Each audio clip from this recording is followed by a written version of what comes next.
வணக்கம். அஞ்சாவது நம்ம பார்க்க போகிறது தேன் மெழுகு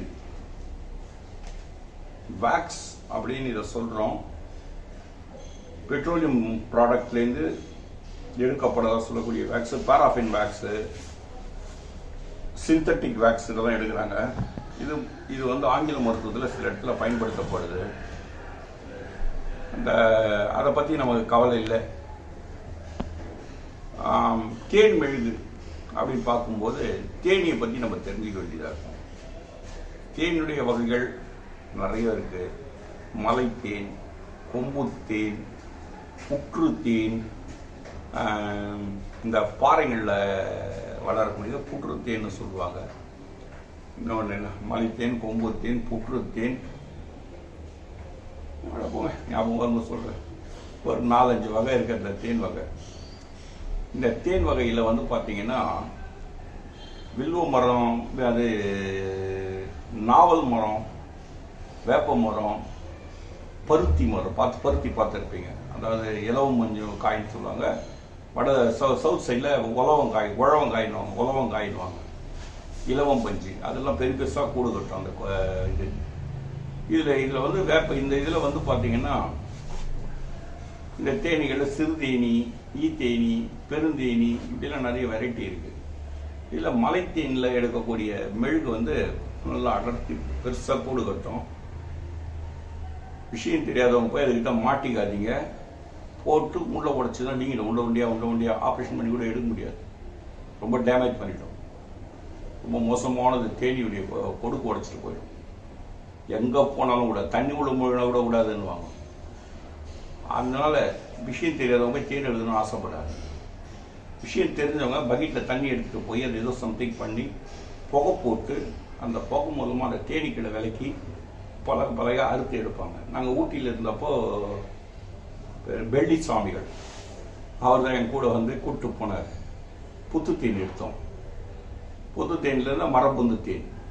இந்த மரபுந்து தேனில் வந்து எடுக்கும்போது பழக அறுத்து டப்பாவில் போட்டு வச்சார். அதை சேனலில் எடுத்து வச்சேன். எடுத்து பிடிச்சோம்னா சிலது வெள்ளையாக பால் வரும், சிலது வந்து தேனாவே கற்கும். முத்துனது தேனா மஞ்சளாக வரும், முத்தாதது வெள்ளைப்பாலாக இருக்கும் குட்டி குட்டியாக இருக்கும்போது. இதை தேனை கொண்டு வந்து ஆவி வச்சு இதில் தண்ணி போட்டு அதை இது பண்ணி அதில் இருந்து சுத்தப்படுத்திடுவாங்க. அந்த தேனை ரொம்ப சுவையாக இருக்கும்.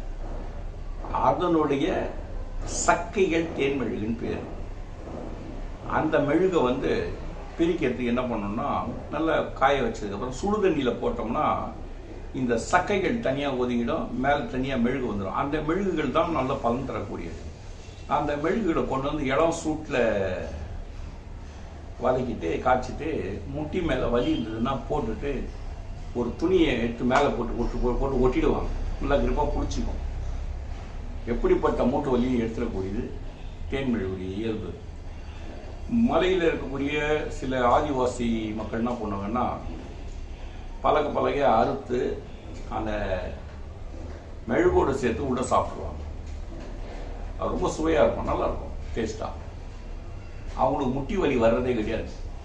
இந்த தேன் கூடுன்னுவாங்களே, அந்த தேன் கூட்டோடு சின்ன போட்டு வாயில் போட்டு சாப்பிட்டே இருப்பாங்க. சுவையாகவும் இருக்கும். அது கூட துணையாக திணை மாவு சேர்த்துப்பாங்க. இந்த தேனை பிழிஞ்சு எடுத்து அந்த திணையில் மாவு அரைச்சி நல்லா உருண்டை பிடிச்சி அதையும் சேர்த்து சாப்பிடுவாங்க. உணவுன்னு நம்ம சாப்பிட்ற மாதிரி அவங்க சாப்பிட்றதா எனக்கு தெரியல. நான் அவங்க கூட சுற்றினேன் நிறைய. அப்போ சுற்றும்போது அவங்க கையில் கிடைக்கிறது சாப்பிட்டு போயிட்டே இருக்காங்க. பசின்னு ஒன்று தனியாக அவங்களுக்கு வர்ற மாதிரி எனக்கு தெரியல. நமக்கு சாப்பிட்ற மாதிரி வேலைக்கு இந்த மாதிரி அப்படிலாம் அவங்ககிட்ட தெரிய கடுமையான உழைப்பாடுங்க. போயிட்டே இருக்காங்க. ஏதாவது கிடைக்குதா வாயில் போட்டு சாப்பிட்டு போயிட்டே இருக்காங்க. அவங்களுக்கு ஒரு பசி எடுக்குது எனக்கு நான் சொல்லி நான் பார்த்ததே கிடையாது. போயிட்டே இருப்பாங்க. ஏதோ ஒன்று கிடைக்கும். நீ தடை செய்யப்பட்ட மிருகங்கள் கூட அதில் அடங்கியிருக்கலாம். அப்பவே முடிச்சுட்டு போயிட்டே இருக்காங்க. அவங்களுக்கு முட்டி வலின்னு சொல்லி ஒருத்தர் ஓஞ்சிப்படுத்த நான் பார்த்ததே கிடையாது. அந்த மலைக்காடுகளில் நம்ம பைக் எடுத்து போக முடியாது. சைக்கிள் வெறும் நடப்பயணம் தான். எதிரில் யானை வந்து நிற்கும். யானை வந்ததுன்னு சொன்னால் அது அப்படியே நின்றுருந்து வாழை மட்டும் சுழட்டும். அடிச்சு போட போறேன்னு அர்த்தம். நமக்கு ஆபத்து விளைவிக்க மாட்டோம். அதை பார்த்துட்டு 100 பக்கம் பூந்து ஓடிட்டோம். 4-5 யானைகள் நின்றுதுன்னா பிரியும். நீ எஸ்கேப் ஆகி ஓடிடுன்னு அர்த்தம். சுத்து போட்டு கொண்டுடும் நம்மளை. இப்படியெல்லாம் நிறைய விஷயங்கள் அவங்ககிட்ட நம்ம பார்க்க வேண்டியது. அதே மாதிரி கரடிகள் வந்ததுன்னா ஓடுற மாதிரி காமிச்சு நின்றுக்கும், கொஞ்சம் மிஸ் ஆனால் பாஞ்சிடும். இது குரல் எழுப்பி 4 இடத்துல 4 பேர் சத்தம் கொடுக்குற மாதிரி காமிச்சு மிரட்டி அங்கேருந்து எஸ்கேப் ஆகிறதெல்லாம் பார்த்துருக்கேன். ஏன் அப்படின்னா அப்படிதான் கம்முன்னு இருங்க அப்படின்ட்டுவாங்க.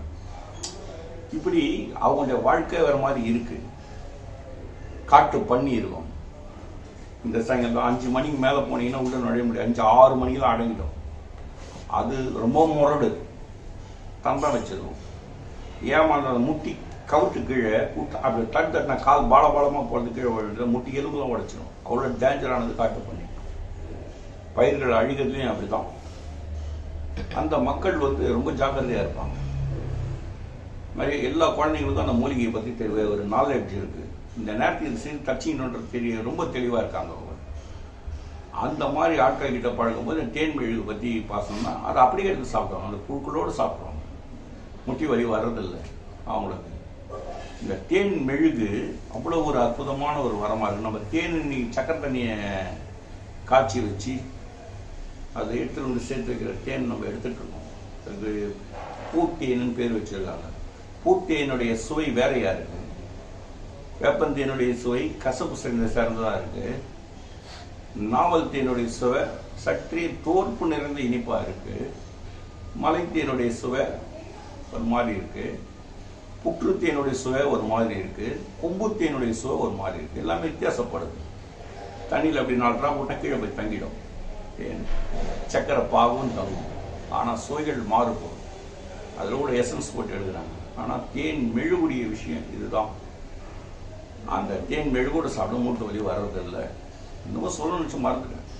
அந்த மெழுகை தண்ணியில் போட்டுனா மேலே மிதக்கிற மெழுகை நல்லா உருண்டை திரட்டி அதை துணியில் பதம்படுத்தி கொஞ்சம் இடம் சூட்டோடு வச்சு அந்த துணியில் தடை வச்சுக்கிறாங்க.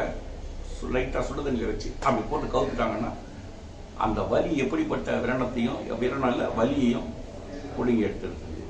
அவ்வளோ ஒரு அற்புதமான தேன் மெழுகு இருக்குது. மெழுகில் தேனில் 2 நிலை உண்டு.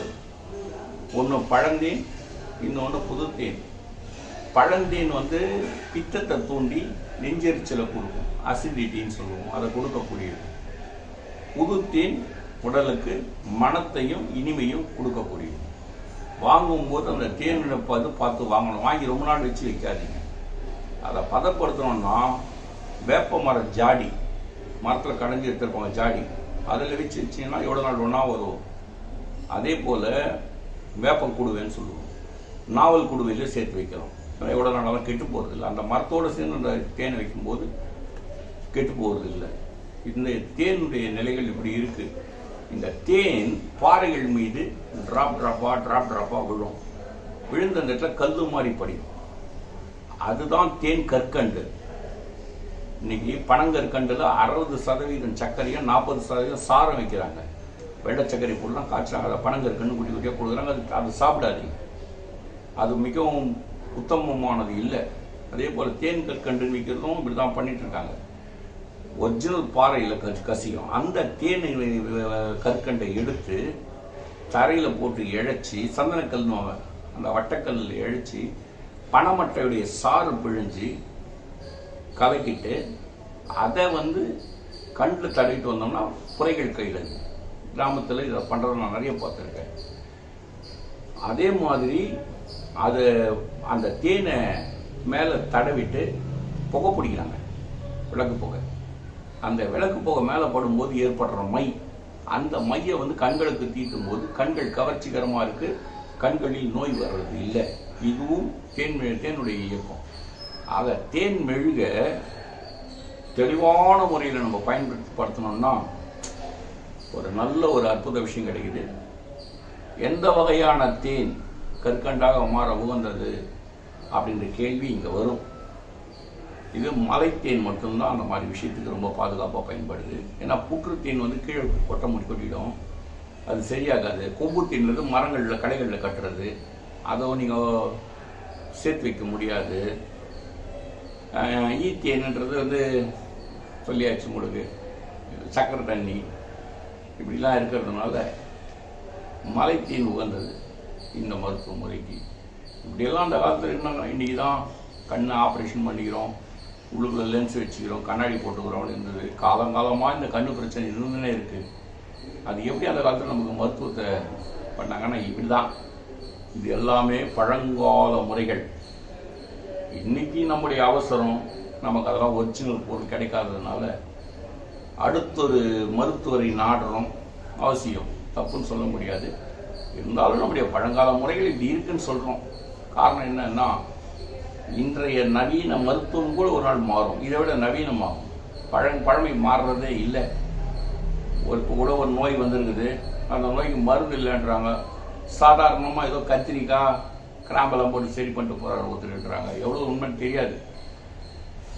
அப்படி ஒரு காலகட்டத்தில் இந்த நோய் அரசாங்கத்தால் உங்களை காப்பாற்ற முடியாதுன்னு சொல்கிற நிலை வந்தால் இந்த மாதிரி விஷயம் செய்து நம்ம தப்பிச்சிக்கிறது ஒரு என்ன சொல்கிறது, புதுப்பித்தல், வரலாற்றுகளை புதுப்பிக்கிற வேலையை மட்டும் நம்ம செய்து சொல்லிட்டு வணக்கம் கூறி விடைபெற்றேன்.